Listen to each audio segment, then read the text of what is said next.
ओम श्री सिद्ध भैरवाय नमः. आता रक्षाबंधन झालं. मग आता गोकुळाष्टमी, सोमवारी गोकुळाष्टमी. यदा यदा य धर्मस्य ग्लानिर्भवती भारत. ज्या वेळेला अधर्म माजतो, धर्माचा ऱ्हास होतो, आणि मग ती माझी बहीण आहे, तो माझा भाऊ आहे, मी जगल त्याला जगून देईल, याचं नाव धर्म. मी जगल आणि त्याला जगून देईल, माझंच भरलं पाहिजे, याचं नाव राक्षस.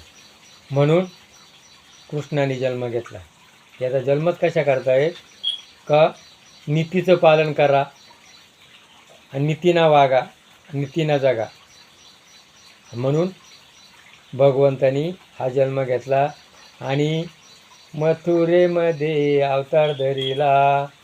कृष्ण देवकीच्या गर्भाचे आला, तोडून या बेड्या बंदी सोडविल्या, जो बाळा जो जो रे जो. असा हा कृष्ण जन्म. रामकृष्ण नामी दुनी हे साजिरे, हृदय मंदिरी ठेविका रे. रामकृष्ण हरी विठ्ठल केशवा, मंत्र हा जपावा सर्व काळ. याविना आस्था अनेक साधन, वाहतसे आनवितो भाषे. तुकाराम महाराजांनी शपथ घेऊन सांगितलेले, राम आणि कृष्ण हे जे भगवंताचे 10 अवतार आहे, त्याच्यापैकी 2 अवतार हे माणसाला घेण्याकरता आहे. राम मर्यादा पुरुषोत्तम, आईवडिलांची सेवा केली, बापाची आज्ञा पाळली, भावांना सांभाळलं, समाज प्रजेला सांभाळलं, स्वतःच्या बायकोचा त्याग केला आणि मर्यादा. लंकेचं राज्य होतं, विभीषणाला दिलं. सुग्रीवाचं राज्य, वालीला मारलं, त्याला दिलं. त्यागाची भूमिका रामाना ब्रह्मचर्य पाळलं, कंदमुळे खाली. आणि कृष्ण अवतार रामाचं वागला तसं आपण वागलं पाहिजे.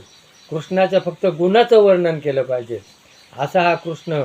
आणि कृष्णाने जगाला काय दिलं असेल तर, ज्या वेळेला माणूस जन्माला आला आणि त्यांनी कसं जगावा, कसं वागावा, त्याच्याकरता गीता दिली. आज पाश्चात्य देश लोक गीतेचं अनुकरण करू राहिले आणि आपल्या भारतातले 50% तरुण करून करतात. पण 50% तरुण आहे ना, हे म्हणतात ना, गाढवा पुढं वाचली गीता, रातचा गोंधळ बरा होता. आज आपली गीता नको आहे, फक्त इंटरनेट पाहिजे. इंटरनेटमध्ये सुद्धा गीता मागितली, गीता येते, पण गीता आवडत नाही. गीताचे कसे वागले, कसं राय, ब्रह्मचर्याचं पालन केलं पाहिजे, व्यायाम केला पाहिजे, योग्य आहार घेतला पाहिजे. आणि आज आपलं ब्रह्मचर्य नाही, आहारही नाही, नको ते करतो, आणि आज माणसाचं आयुष्य कमी झालेलं आहे. म्हणून आयुष्य वाढण्याकरता जे ज्ञान दिलं पाहिजे, आज या गीतेच्या ज्ञानावरती हे सगळे जेवढं या इंटरनेट आहे, जेवढं विज्ञान आहे, हे सगळं गीतेचं आहे. आणि स्वामी विवेकानंद ज्या वेळेला परदेशात गेले, त्यावेळेला त्यांना तिथं बोलायला 5 मिनटं वेळ दिला आणि त्यांनी सांगितलं, इथे जमलेल्या माझ्या बंधू आणि भगिनींनो. टाळ्यांचा कडकडा झाला. आणि आमची जी गीता आहे ती तुम्ही खाली का ठेवली, तर या सगळ्या शास्त्राचं मूळ आहे. ही जर काढली सगळं खाली पडत, तसं गीता हे मूळ आहे. म्हणून गीता आजपर्यंत जेवढी पुस्तकं आहेत, कोणाची पुस्तकाची जयंती होत नाही, पण गीता जयंती होती, आजही आहे, उद्या राहणार गीता जयंती. म्हणून भगवंतांना अवतार घेतल्यानंतर तर आपल्याला काय दिलं असेल तर गीता. आणि आपण गोकुळाष्टमी साजरी करतो, कृष्ण जन्म करतो. कृष्ण जन्म करतो नाही, कृष्णाच्या ज्यानं जे आपल्याला दिले आणि ते आपण घेतलं पाहिजे, गीता घेतली पाहिजे. कृष्णाने प्रेमाने वागला, कृष्ण सगळ्यांचे मिळून मिसळून होतात. त्यांनी अन्याय व प्रतिकार केला आणि आपण अन्याय व प्रतिकार करत नाही. आपण पैसे दिले का लाचार होतो. म्हणून कृष्ण जयंती साजरी करणं म्हणजे काय, कृष्णाच्या गुणाचं व आपण त्याचं अवलोकन केलं पाहिजे. आणि कृष्णावाने आपण घरात प्रेमानं वागलं पाहिजे. आज आपण बाहेर प्रेमानं आहे, पण घरात प्रेमानं नाही. बाहेरची सगळे चांगले, पण कुटुंबात नाही. कृष्णाने सगळे कुटुंब अवस्था उभी केली, त्याच्याकरता सगळे रडले. आपल्याकरता कोणी रडत नाही, आपली कोणाला गरजही नाही. म्हणून कृष्णाचं जीवन करा. कृष्णाने गोकुळाला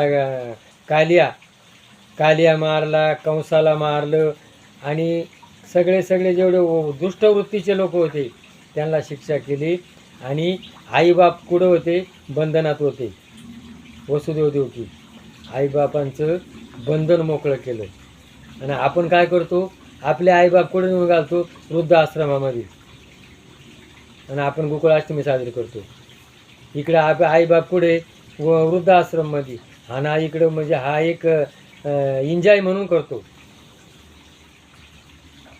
गोपालकाला सगळे एकत्र या, प्रेमाने या, प्रेमाने वागा, प्रेमाने राहा, दही दूध खा, शरीर पुष्ट बनवा हे सांगितलेले.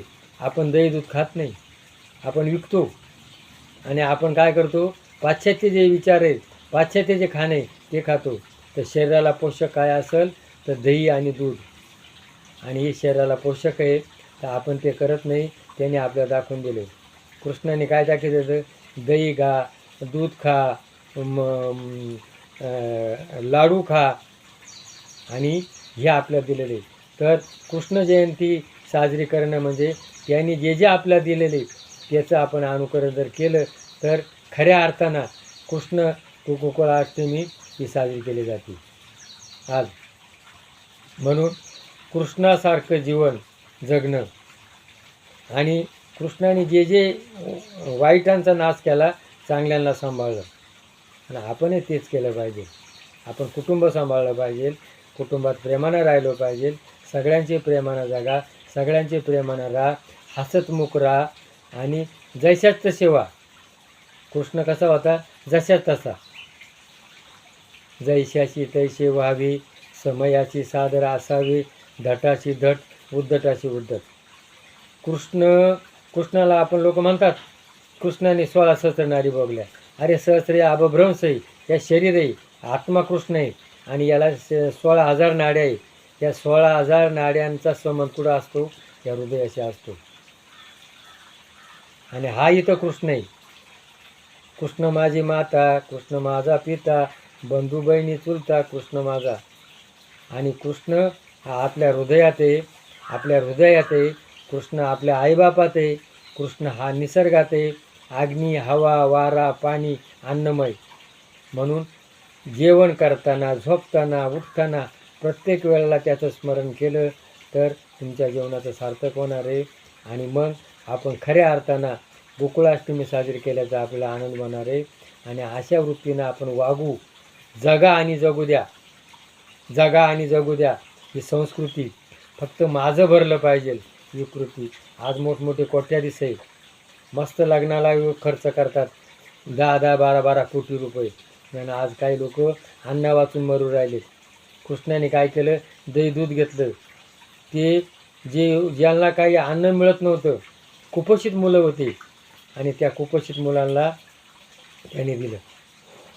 आणि आज हिरोबाई अंबानी त्याचं घर काय, त्याच्या लग्नाचा खर्च काय? अरे कुपोषित मुलांना दे ना. कृष्णानं जसं केलं तसं त्यांना खाऊ दे ना. आज काही लोक भूकबळी होऊ राहिले. त्यांना झारखंडमध्ये आजही काही लोक अन्न वाचून मरू राहिले. आणि जे अन्न वाचून मारतात त्यांना अन्न द्या. टाटा बिर्ला काय करतो?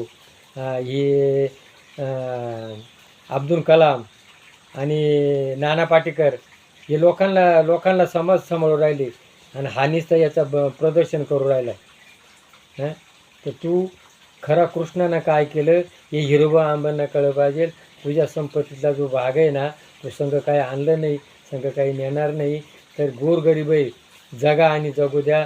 यांना थोडंसं सहकार्य कर, यांना आर्थिक सहकार्य दे आणि विचार द्या, विचार घ्या. ही संस्कृती उभी करणारा हा उत्सव आहे. हा काहीतरी देण्याकरता आहे, फक्त तेवढा नाचण्याकरता आणि याच्याकरता नाही आहे. तर याचा अर्थ घ्या, बोध घ्या.